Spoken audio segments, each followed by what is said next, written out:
That's, again, it was an editorial board meeting, so it wasn't. Was it cut short for any reason? Were there other questions that you wanted to ask him? We probably didn't have as many questions as we would have in the same amount of time answered, but that's probably because of Tim's speech. Okay. You know, So in the same amount of time, if we were, for instance, if we had Mr. Cadis in, we probably would have had a chance to answer more questions and speak a little longer, but that's strictly because of... did he call an end to the session, or did you guys? Pardon me? Did he call an end to the session, or did you? No, I think he had a limited time with us because he was on to something else. I think that day he was going over to the Canyon Lake Little Leaguers to present them with something based on their Little League World Series. Did you express at that time that you had more questions for him? No, I think we were pretty well done, if I remember. Again, that was, I think he met with us in early September. So you were done, you had asked all the questions you wanted to ask, and you understood everything that he said. So what's the basis upon which that you say he can't communicate? Well, we think that he's not as effective to do this job for a lot of different reasons. One of which is that, again, some of it is avoiding the debate this summer with his opponent. You guys didn't even cover the Herseth-Lean debates. It's also on the fact that, yes, he was part of committees that led to the issues that we have currently. Yes, he voted against the bailout, but he was also on the same committees that led to the problems in the first place. And that I recall, I don't remember him taking it. I hope you remember that it's been a Republican-led administration for a number of years, and that Democrats have had no say and no power because they have been outvoted. I think regardless of where people are on those other issues, those are legitimate. The press has its role in free speech to look at people and to make decisions. I think where most of us feel that you overreached was moving into this whole area of your perception that his temporary handicap disables him, does not make him an effective senator. And I think you were just over the edge on that. The rest of it, that's up to you. That's legitimate. But I think the handicap is... For me, it's the fact that you have really, really insulted a lot of disabled people. It's not whether you endorse Tim Johnson or not. I really don't care. It doesn't matter to me or Tim Johnson, I'm sure, one whit. But I think he was pretty upset, and so was his wife, that you dissed. You really did something against people with disabilities. That's the bottom line. And you could have ignored that altogether and shot at him with this other stuff. All these issues. But you didn't. That was your choice.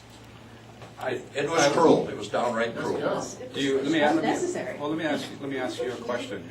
If we had raised just the politics, would some of you or some in the community have felt that that was actually a cover for not actually saying what some people... No. The same as you endorsing McCain. Absolutely not. No. Absolutely not. Well, here's what I'd like to do. Again, you obviously have a strong opinion, and I appreciate that. I would love to run any type of column, whatever you want to call it. Not even going to wait till Saturday's forum page. If someone or a number of you would like to write something that basically says exactly what you're saying in this room, I would be more than happy to run it as soon as possible. I mean, as soon as you write it. Again, we realize when we write these things that not everyone will agree, and in some cases we'll hear from people where it inflamed some people and actually spoke to some things that they felt very strongly about. But I'd like to offer you the opportunity to write from it. Well, obviously from as many of you as that wish to write and would like to get something in the newspaper. I'd certainly welcome that. Again, I'm not limiting it to one column, one editorial, and I'm not limiting it to a length.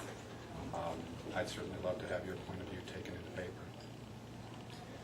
Well, for myself, that's appreciated. On the other hand, the time does not permit anything to retract this before tomorrow. No.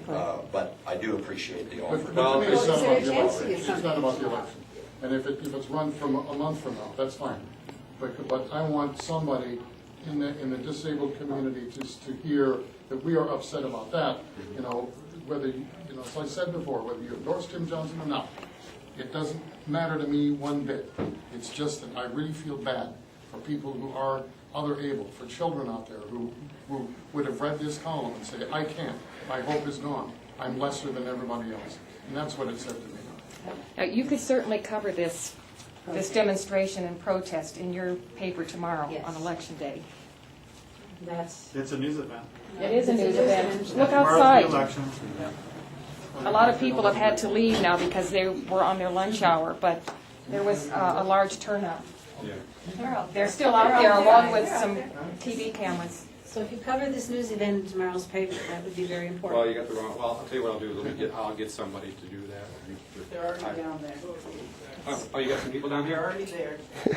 Where? I love it when we get a voice from Outside. This is He's somebody outside. else. He's outside.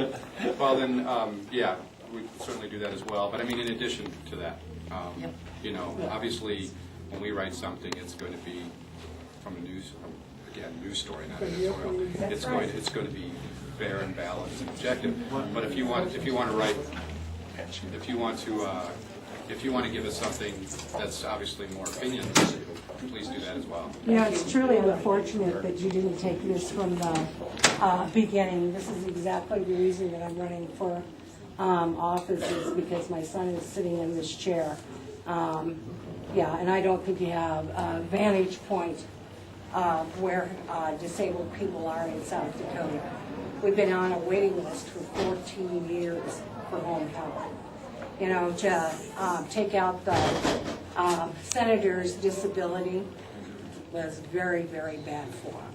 Very bad for him. Well, as a special educator, I'm coming from the point of the abilities of people with handicaps. This is why I am protesting so strongly what you've said in this editorial. I worked for years so that people could reach their full potential and have hope for a job and make a living for themselves and their families. And this is just really unconscionable to me, especially when you attack a senator who has done so much work for South Dakota and who continues to work hard for South Dakotans. Do you have a woman on your editorial board? We have in the past, no, not currently. Currently? No, we did last year when the publisher was a woman. My predecessor, as some of you know, was a woman. Do you have any handicap on staff? I want to defer to the publisher on that because I don't know. I can't speak for all employees. I only manage the newsroom. I'm on the editorial board. I certainly will take all your questions regarding the editorial, which is why I'm down here. But to speak on behalf of the journal, that would actually probably be a question for our HR department more than Brad, because I don't know this. Well, if you don't, it would be nice in the near future. You used to have a Native American on your editorial board. That's no longer the case. And you know, broaden the perspective. This state is changing. There's disabled people. There's able people, supposedly, other able. You know, we're a diverse state, and I think our institutions, especially our news institution, should similarly be reflecting that.